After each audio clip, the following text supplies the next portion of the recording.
Hello दोस्तों, नमस्कार। Engineer Saurabh Tiwari this side skyline thinkers YouTube channel में आपका स्वागत है। दोस्तों, आज हम बात करेंगे कि जब आप एक फ्रेशर सिविल इंजीनियर होते हैं, अभी आप सिविल इंजीनियरिंग की डिग्री करके फ्री हुए हैं, तो उस केस में कैसे आप घर का नक्शा बनाना शुरू करेंगे। बहुत सारे लोगों को ये डाउट रहता है कि हम घर का नक्शा कैसे बनाए। तो बहुत आसान तरीके से आपको मैं समझाने वाला हूँ कि घर का नक्शा बनाते समय कौन से स्टेप आपको फॉलो करने हैं, क्लाइंट से कैसे बात करनी है, या जो व्यक्ति आपसे घर का नक्शा बनवाना चाहता है तो उससे आपको कैसे क्या क्या चीजें इनिशियल लेवल पे पूछनी है जिससे आप घर का नक्शा बना सके। बहुत शॉर्ट्स, बहुत छोटा वीडियो होगा, लेकिन आप इस वीडियो को पूरा जरूर देखना। जो चीज आपको मैं इसमें बताने वाला हूं वो गारंटी देता हूं आपको कि उसके बाद आप बहुत अच्छे तरीके से प्लानिंग करना शुरू कर दोगे। सबसे पहले आपको क्या करना है कि यदि कोई आपको बोल रहा है कि हमें घर का नक्शा बनवाना है, तो सबसे पहले आपको वहां पे उसकी रिक्वायरमेंट लिख लेनी है। वो उनसे ये पूछ लेना है कि भैया आपकी रिक्वायरमेंट क्या है। रिक्वायरमेंट यदि आप लिख लिए तो उससे क्या होगा कि आपको आसानी होगी कि हमें इसमें इस पूरे प्लॉट में इतना नक्शा सेट करना है। तो रिक्वायरमेंट के साथ साथ दूसरी जो चीजें हैं, सबसे पहले तो आप यार ऐड कर लेना कि प्लॉट साइज क्या है। उनसे पूछो पहले प्लॉट साइज क्या है। प्लॉट साइज आपने पूछ लिया, जैसे मान लीजिए उनका 25x50 का प्लॉट है, जो कि इंडिया में बहुत कॉमन है। ठीक, प्लॉट साइज आपने पूछ लिया। उसके बाद प्लॉट साइज के बाद जस्ट पूछ लेना है आपको कि उनकी डायरेक्शन क्या है प्लॉट की। अब आप प्लॉट की डायरेक्शन इसलिए पूछोगे कि हर व्यक्ति वास्तु के हिसाब से घर बनवाना चाहता है। तो जब आप डायरेक्शन पूछोगे तो उससे क्या होगा, आपको पता चल जाएगा कि हमें वास्तु के हिसाब से नक्शा कैसे सेट करना है। अब वास्तु क्या होता है, उसकी क्या वैल्यू है, ये भी मैं आपको बताऊंगा। तो डायरेक्शन आपने पूछ लिया कि रोड किस साइड है, तो समझो उनकी ईस्ट फेसिंग रोड है। 25x50 का प्लॉट है जिसमें ईस्ट फेसिंग रोड है। अब ईस्ट फेसिंग जो रोड है और 25x50 का प्लॉट साइज आपको मिल गया। अब सारी चीजें ठीक है। एक चीज और पूछ लेना, रोड एक ही साइड है या डबल रोड है। तो यदि एक साइड रोड है तो चलो ईस्ट फेसिंग रोड हो गई। अब आपको पूछना है कि रिक्वायरमेंट क्या है। ये 25x40 में हो सकता है, गार्डन लेना चाहे, कार पार्किंग लेना चाहे, या रेंट से बनवाना चाहे। तो मान लीजिए फॉर एग्जांपल ये क्लाइंट है, इनका कहना है कि हमें 1 BHK चाहिए, 1 BHK चाहिए, बड़ी कार पार्किंग चाहिए इसमें।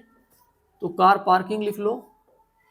कार पार्किंग के साथ उन्होंने यदि बताया आपको कि हमें चाहिए गार्डन, तो आपको गार्डन नोट कर लेना है। अब 1 BHK में आपको ये पूछना है कि जो टॉयलेट होती है वो टॉयलेट आपको अटैच चाहिए, कॉमन चाहिए। तो फॉर एग्जांपल एक टॉयलेट आपको अटैच चाहिए और एक कॉमन चाहिए। ठीक है, ये हो गया रूम में। अब साथ में उनको किचन, पूजा घर और ये सारी चीजें आपको नोट कर लेनी है। अब आपने मान लीजिए सारी जो भी रिक्वायरमेंट है वो प्लॉट साइज और डायरेक्शन नोट कर ली। अब उसके बाद आपको सीधे सीधे क्या करना है, ऐसे आप आए, ये आपने किया, ये आपका 25x50 का प्लॉट हो गया। हमने इधर 25 फीट ले लिया और ये आपको 50 फीट ले लिया। ये 50 फीट हो गया। अब इसमें ईस्ट फेस में आपकी रोड है, तो ये ईस्ट में रोड आपने शो कर दी। ओके, अब अभी आपको क्या पता होना चाहिए कि जैसे ये ईस्ट है तो आप बाकी डायरेक्शन भी इसमें नोट कर लो। जैसे ये इधर ईस्ट हो गया आपका, तो ये वेस्ट हो गया, ये नॉर्थ हो गया, ये साउथ हो गया। अभी आपको चारों डायरेक्शन पता चल गए। अब इसमें वास्तु के हिसाब से कौन कौन से कोण होते हैं ये भी मैं आपको बता दूंगा। अभी जर्नल बता दूं, ये ईशान कोण हो जाएगा, ये अग्नेय कोण हो जाएगा, ये नैऋत्य कोण हो जाएगा, ये वायव्य कोण हो जाएगा। कौन सी कोण में कौन सी चीजें आनी चाहिए, आपको आने वाले वीडियो में ये वास्तु क्लियर हो जाएगा। अभी फिलहाल आपको क्या करना है, जब आप ईस्ट फेसिंग हाउस बनाओ तो आपको प्रयास ये रखना है कि नॉर्थ ईस्ट में आप इंट्रेंस दो। ये सेक्शन इंट्रेंस दो, वास्तु के हिसाब से बहुत अच्छा माना जाता है। तो अभी आपको मिल गया क्या, यहां से आप पोर्च दे दो घर का, इधर आपने पोर्च दे दिया। अब यदि आपने पोर्च इधर दिया है तो आपको इधर गार्डन दे देना है, ये आपने गार्डन एरिया दे दी। अब ये सेक्शन होता है अग्नेय कोण। अब अग्नेय कोण में गार्डन के बाद ये पोर्च हो गया आपका ना, तो पोर्च के बाद आप यहां से दे दो हॉल। फॉर एग्जांपल ये हॉल हो गया आपका। ठीक है, आप वास्तु के हिसाब से चल रहे हो, वास्तु आपको हेल्प करता है एक्चुअल में प्लानिंग कैसे आसानी से करनी है।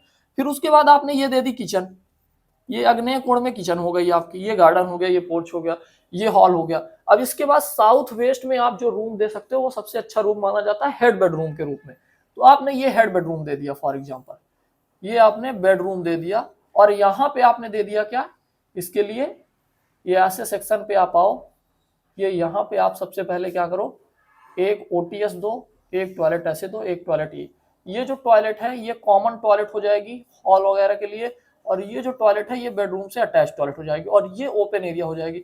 ओपन एरिया से इस रूम में प्रकाश जाएगा इन रूम, और ये टॉयलेट का जो है ये वेंटिलेशन मिल जाएगा। ये सारी चीजें, वेंटिलेशन बहुत ज्यादा ध्यान रखना है, हवा प्रकाश घर में कैसे आएगा इसको आपको प्रॉपर ध्यान रखना है। अब ये हॉल एरिया हो गया, ये किचन हो गया। किचन के साथ यहाँ पे आप ऐसे ये आप स्टोर ले सकते हो, ये स्टोर हो गया, यहाँ से आप किचन में इंटर कर जाओगे, ये ठीक है। इसके बाद जो ये वाला एरिया है, चाहे तो आप इसको डाइनिंग में यूज करिए और चाहे तो आप पूजा में यूज करिए, दो चीजें हो सकती हैं। और ये आपका हॉल हो गया। सो ओवरऑल 25 बाई 50 में 1 BHK का ये मैप सेट हुआ। अब इस मैप को एग्जैक्टली कैसे बनाया जाता है, हो सकता है कोई पूछे आपको कि 2 BHK चाहिए, या 25 बाई 50 में कुछ लोग आपको बोलेंगे हमें 3 BHK चाहिए, तो वो भी आप सेट करके दोगे। अब वो जो हाउस प्लानिंग होती है, तो वो हाउस प्लानिंग के आपको बहुत सारे वीडियो हमारे चैनल पे मिल जाएंगे कि हम कैसे कम जगह पे बहुत अच्छे तरीके से प्लानिंग करके सारी चीजें रिक्वायरमेंट जो क्लाइंट है उनकी फुलफिल कर सकते हैं। तो इस तरह एक इनिशियल लेवल हमने आपको बताया है। अभी बहुत अच्छे अच्छे वीडियो आएंगे। यदि चैनल में पहली बार आए हो यार, चैनल को सब्सक्राइब कर लेना। यदि वीडियो अच्छा लगा हो तो इसको लाइक जरूर कर लेना। एंड हम आगे मिलेंगे और बेहतरीन तरीके की प्लानिंग लेके, और नए तरीके से हम आपको सारी चीजें समझाएंगे, बताएंगे। साथ में जुड़े रहिए। Thank you.